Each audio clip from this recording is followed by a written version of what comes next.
morning everybody, good morning, it's JPR and welcome back to another video. Way back in 2013 when Game Freak finally added their first new type in 14 years, new types were all the buzz. Why? Because a new type drastically shakes up the meta, gives us lots of new interesting concepts to build Pokemon designs off of, and makes older Pokemon who used to be bad pretty good. So here we are 11 years removed from the introduction of Fairy, and now the question has become, will they ever make a real 19th type? And my answer to that is no. Here's why. I said a real 19th type. Because instead of that brand new sparkly type, I want to talk to you about these brand new sparkly watches that you can get from the sponsor of today's video, Holzkern. Holzkern is an Austrian-based company that makes incredibly cool watches and jewelry. And this is the Holzkern watch that I've been using every day. I didn't used to be a watch person, but honestly the stylish look of this thing really made me reconsider. As someone who frequently wears my Holzkern watch, I can confidently say that you too will be satisfied with their products. There are as many Holzkern watches out there as there are Pokemon in the decks, so you're sure to find something that will suit your style. Holzkern offers free worldwide shipping and they deliver to the US and most of Europe in only 2 to 5 business days. And they have a 24-month warranty on any of their watches, bandlets, and jewelry. And right now you can use my discount code JPR to get 10% off of any of their products. Feel free to click my link in the description down below or scan the QR code on your screen right now. See for yourself why Holzkern already has more than 1 million happy customers. Thank you Holzkern for sponsoring, let's get back to the video. So to answer this question, let's first look back on why Game Freak makes new types to begin with. Originally, there were 15 types, and only 3 have been added over the last 28 years. The first new types introduced in Generation 2 were Steel and Dark. And both of these types served very clear purposes. Primarily, they were meant to nerf 2 of Gen 1's most overpowering types, Psychic and Normal, who, offensively speaking, were borderline unstoppable. And they may have also been introduced to buff Fighting, which was exceptionally weak in Gen 1. Despite being a heavily offensive type, Fighting used to only beat Normal, Rock, and Ice. So adding Dark and Steel to that list suddenly made this type a lot more versatile. I would say they also added Dark to help Bug out a little bit, but well, Steel is there to resist Bug, so I don't know how hard they really tried on that front. Side note, if you've ever wondered why Bug beats Dark, it's probably because bugs are commonly associated with superheroes in Japanese media, such as the famous Kamen Rider. And Dark type is called the evil type in Japanese, so it's likely a reflection of the stereotypical good beats evil thing, just in case you wanted to know.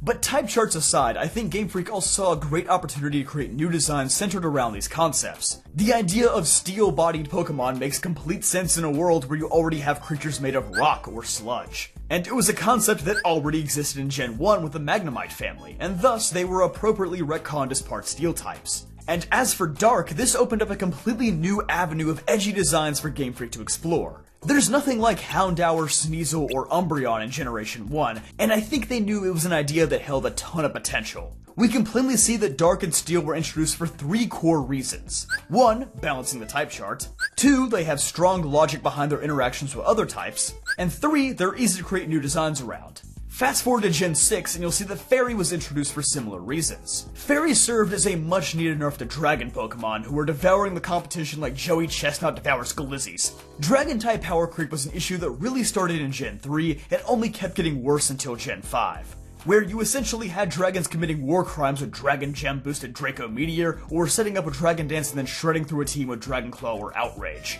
See, on paper, Dragon doesn't look that impressive since it only beats itself. But Dragon's resistances to incredibly common types and it being able to hit every single type except Steel for neutral damage meant that it was entirely too easy to set up and sweep with these things. Because everything feels super effective after a Dragon Dance, even if it isn't. And since most dragons also got access to Earthquake, between just that move and Dragon Claw, wiping out an entire team was incredibly easy for them. I know Dragon-type fans will not like me for saying this, but Fairies needed to happen. And I think anybody who played competitive Gen 5 will agree with me. And this is also why Fairy happened over more popular concepts like Light or Sound. Because, logic-wise, it makes sense. Fairy tales often involve dragons being slain in some capacity, and magic is typically their only weakness. Despite fairies not being real, as an elemental type, they're not that abstract as a concept. They actually work pretty well. Not only that, but Fairy also helped to buff Poison, which used to only beat Grass back in the day. But since so many other types also beat Grass, there was literally no reason to ever run a Poison type coverage option.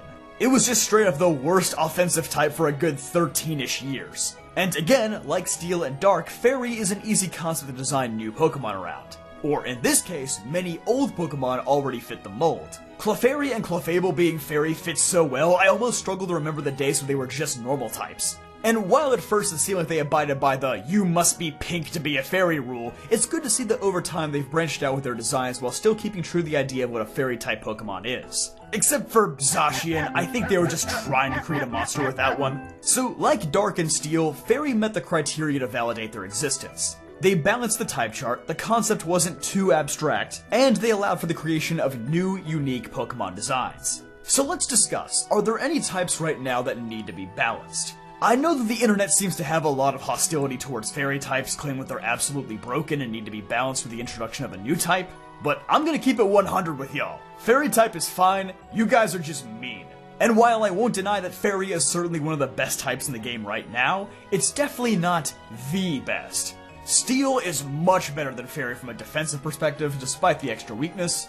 Water is just as good defensively, and is way more potent offensively thanks to Rain. And at this moment, I think Fire even has a shot at being the best type due to how prevalent Sun teams are. And they also check Steel, which is probably the best type in the game. Actually, not probably. Has anyone ever thought about how absurd it is that Steel has 10 resistances and an immunity? And also, they had to nerf it. If it still resisted Ghost and Dark, which I don't know why that was ever a thing, it would have 12 resistances. But even now, Steel still wins against 61% of the type chart. That is way more problematic than Fairy, so if a new type were to be introduced, it would have to be at Steel's expense, not Fairy's. On the other end of the spectrum, a new type would likely have to somehow buff bugs in some fashion.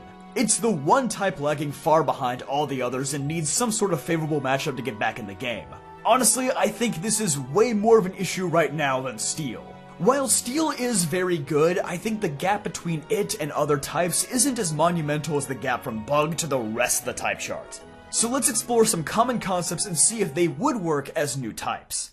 And oh hey, by the way, a lot of research went into this video, so if you're enjoying it, I would really love it if you subscribed. Roughly 80% of people who watch my videos aren't subbed, so please consider it. So first, the most popular concept that people commonly come up with is light type. And I'm sorry, light type believers, but I don't think this one is happening. Yes, light is a common element and foil to dark that we see in a lot of other RPGs, like, oh my god, is that Persona 5?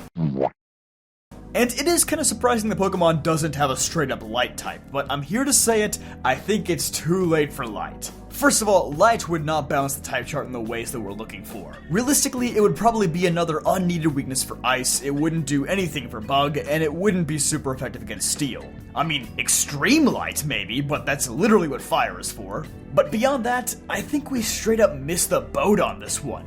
Ultra Necrozma happened 7 years ago. And if that boy wasn't a light type, then nobody is a light type. We've also gotten over 1,000 Pokemon designs, and I don't think many of them could realistically be retconned as light type. Sure, the light trio obviously would be light instead of psychic. Volbeat and Illumise could be added, which would literally do nothing for competitive balance, I hope you know that. Some electric types like Heliolisk or Luxray could be in there, but overall I think it's just a weak concept that doesn't support a ton of pre-existing Pokemon or new Pokemon ideas. It also feels very redundant at this stage, since fairies are already associated with light and smiting the darkness. We don't need another type that does the exact same thing. Plus, Dark has done nothing wrong to deserve another weakness. Fairy type is literally just light type, but with room for more interesting interactions with other types. Light type, you're out of here. Sorry. Sound type is probably the next most common idea, and I have to say it's definitely a better pitch than light. Sound has a lot of Pokemon who could realistically be retconned, like Kricketune, Exploud, Audino, Meloetta, Noivern, Kommo-o, Rillaboom, etc. The type chart side of this one, though, is definitely a bit more iffy. I suppose bugs could resist sound because they make their own sounds that would cancel it out, but again, steel type is the issue here. If anything, I feel like steel would definitely resist sound. And beyond that, what else would sound interact with? The concept isn't half bad until you realize that it's far too abstract to make it work with the other 18 types. Other concepts that I've seen floating around are cosmic type or nuclear type or time type, but honestly, I feel like all of these ideas are far too niche to warrant the creation of an entirely new type. Cosmic, like Light, is a type that could have been introduced decades ago to include Pokemon like Clefairy, Deoxys, Solrock, and Lunatone, but realistically, it would be pretty hard to make this type have interesting interactions with the pre-existing types, similar to Sound. Nuclear would just be poison type, but with the added side effects of cancer. And time also just feels like way too abstract of an idea to make it to its own type. And really, that's the problem with most of these new type ideas, including sound and light. It just seems way too difficult to implement these types in a way that would make logical sense to most players. Trying to explain to someone why sound somehow beats fairy for any reason beyond competitive balance is way less straightforward than something like fire beats grass. And beyond just those reasons, I fail to see how any of these would be detrimental to steel in any way. Honestly, steel really does feel like the gatekeeper right now. It's very hard to come up with a brand new concept that would beat steel without feeling like a massive stretch. And again, steel is also really good, but definitely not quote-unquote broken. Like, if you compare it to Gen 1 Normal or Psychic or Gen 5 Dragon, it's definitely easy to see that steel is not on the same level of problematic as these types were. At this stage in the game at least, I feel like we're trying to solve a non-issue. All things considered, the type chart is remarkably balanced, aside from Bug being pretty underpowered. But we could do something way less extreme than introduce a new type to make Bugs better. Look at Ice. It was definitely in the conversation for worst type in the game last gen, but upgrading Hail to Snow alone has comfortably lifted the type into at least a low to mid-tier range. I would say just make Fairy weak to Bug instead of resisting them, because honestly that interaction already makes no sense, and that one change alone would significantly make things better. With a new type, there's no telling how many unforeseen consequences would come of it. And that's probably why Game Freak was so hesitant to introduce Fairy for so long. It wasn't until things got really bad that they finally pulled the trigger and made them a real thing. Even though they could have done it as early as Gen 4, I think. I mean, we could even see their timidness when it comes to this subject with a Stellar type. Stellar type is honestly just not good. They know that the type chart is a very delicately balanced thing, and upsetting that balance comes with a lot of risks. Which is why I say that simply changing small interactions like making ice resist water would be a lot more meaningful and less risky for the devs. Also, retconning old Pokemon into new types is one thing, but at this point, post-terrestrialization, they would just straight up be breaking established lore. I know they already kinda did with Arceus having to introduce a new type plate later on, but that's honestly way easier to get away with than having to redesign Terapagos' shell to include a new sound type symbol. Or explain why that was the one type that Pokemon couldn't terrestrialize into. Like, we just had an entire generation focused around Pokemon type lore. I find it highly unlikely that they would just make another type immediately afterward, or even within a few generations of this. And for all of those reasons, no, I don't think Game Freak will make a new type, at least for the foreseeable future. I think it would take many more generations for a type to become so broken that it would warrant the introduction of a new type. If a new type does come out in Gen 10 though, then feel free to come back to this video and laugh at me, but I'm just here to say, I don't think it's gonna happen. But let me know what you guys think in the comments down below. I'd love to hear your thoughts. But don't forget to leave a like on this video if you enjoyed, subscribe for more videos just like this one, and I'll see you guys next time.